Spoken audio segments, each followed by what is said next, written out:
So the Chiefs host the Bills in the AFC title game next weekend. We got to take a turn. Time for Knicks NBA medals. James Harden back in action this weekend, dazzled in his Nets debut Saturday. 32 points and a triple-double, but he just missed out on Knicks medal stand. Nick, who did make your podium?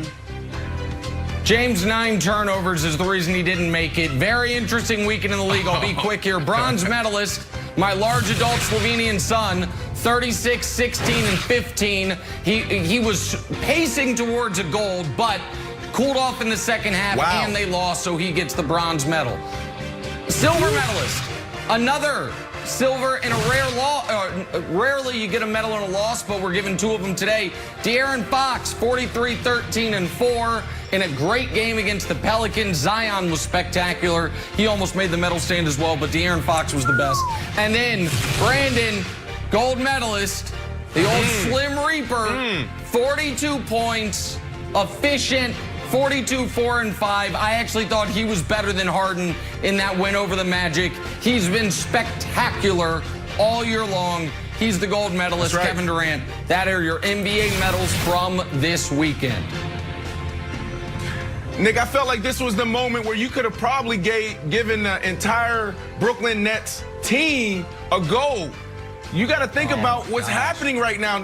Chemistry issues, and will they be able to fit? And James Harden's out of shape. He comes in, dropped 30. This dude drops 42. And then every guy's around him, the coaches included, just stood up and got the job done in their very first game. So I felt like this was your opportunity to highlight the entire Brooklyn Nets team. Things First is sponsored by Ram Trucks, built to serve. Time now for a little But First, brought to you by Intuit TurboTax Live. Brandon, you love what you saw from the Brooklyn Nets. Oh, come on. It's just not fair. This isn't fair. Brooklyn. Look, James Harden, 30-point triple-double in his debut with the Brooklyn Nets. The only guy to ever do this in the NBA. He continues to pile on more and more like stats and trophies. This dude is phenomenal. And then you got Kevin Durant, who drops an easy 42. And then after the game, what does Harden say? We did this without 11, Kyrie Irving. They can't wait to get him back if he comes back. Nick, this isn't fair, buddy. I don't care who they go against. They got the Bucks tonight. I mean, you might as well just mail it in. You have no chance. No. Just move a little bit to the right. All right, let us head to Kansas City now. This game was supposed to be the most lopsided game of the weekend. Remember? The Chiefs, without Patrick Mahomes for the final quarter plus after he suffered a concussion, were able to do something with Chad Henne under center that nobody thought possible. Coming down to this 4th down play at the end of the game, nobody thought Chiefs would actually run a play here, but look at that, the pass to Tyreek Hill, and that would be your ball game. Chad Henne. Chiefs are moving on. Browns can call it a great season. Baker Mayfield, a great game. I will give them both credit. But Nick must have polished off 6 rolls of Tums watching this one. Nick, how did your Chiefs get the win with Mahomes sidelined? Tums, Jenna, never a doubt. Chiefs, by the way, only team this weekend to after 0-0, never trail or be tied in any game. Dominated the whole game, never a question. That's why you have depth on your team. No Sammy Watkins, no Clyde Edwards-Helaire, no Patrick Mahomes, no problem. Chad Henne can do it. Okay, in reality, that was terrible. Never a doubt. Oh, my God, was that scary. Okay, so here we go. So here's the deal, folks. I want to spotlight a few moments. One of them is going to be totally forgotten to history. I think Chris Jones is the second best player on this entire team. He had a very quiet game. But when the Chiefs were up 5, holding on for dear life, and the Browns facing a 3rd and 11, Chris Jones did this. Right. I mean, this was an interesting call. And yeah, they ran this all year. This is old school West Coast. You go back to the 49ers days, you know, sprint right option. You know, that #1 wide receiver's job is to clear it out, and, you know, he'll be the second option. But really, if that flat isn't there, you have nothing. So it's 4th and inches. Game is on the line. I mean, you're playing against the Cleveland Browns. You're trying to repeat, and you call that, and it actually hits. That's just a phenomenal play, phenomenal execution by Andy Reid to Chad Henne. Chad Henne was the reason why they held on and they won this game. Let's go back to week 17. You sit Patrick Mahomes. He get real-time reps. So he's coming into this game feeling comfortable, taking those snaps, and he played well. You highlighted those plays.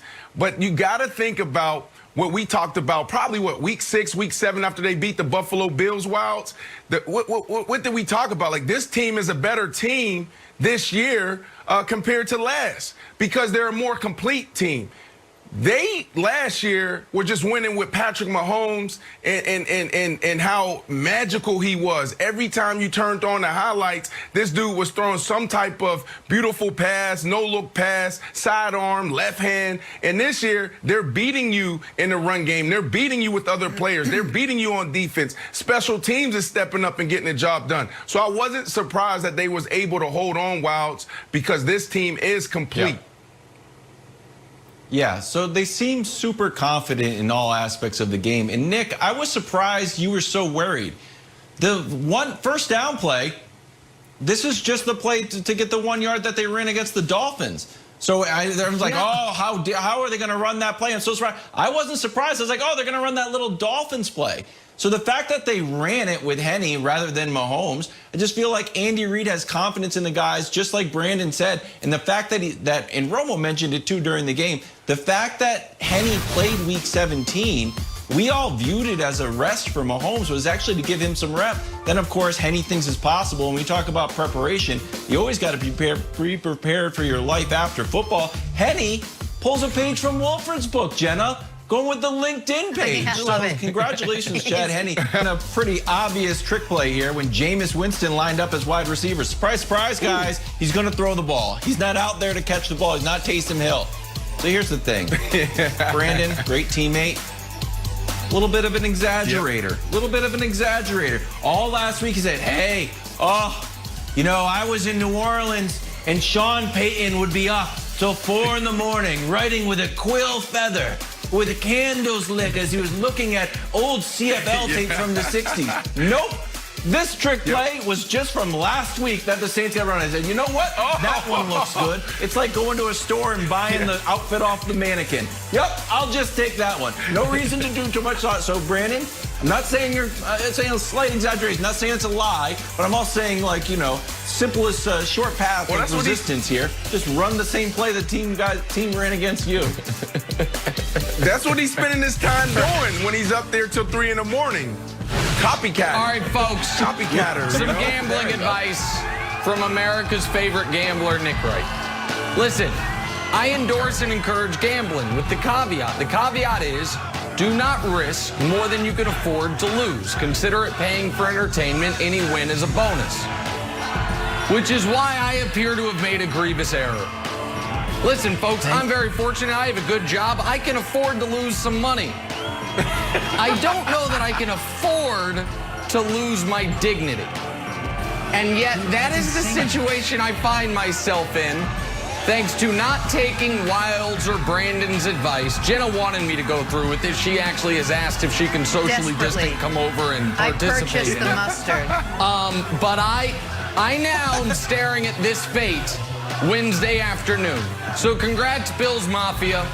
It's the greatest moment your franchise had in quarter century. I'm really not happy for you at all. And this is awaiting me in 48 hours.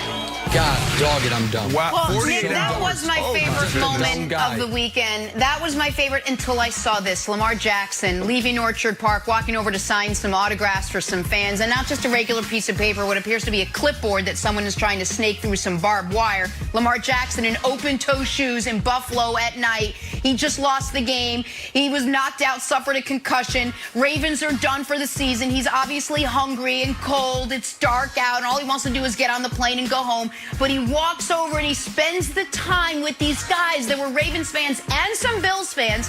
Took pictures. Again, open-toe shoes. Toes were cold. I get it. I can't do anything when I'm one of those three. Cold, dark, hungry, angry, anything. I can't read a book to my kids. And look what Lamar Jackson spent time doing before he closed the book on this season. By the way, didn't play great. Lamar Jackson. Move over, Danny Ainge. That's awesome. I got a new favorite athlete. Oh, that's your guy Lamar now. Jackson. I love this.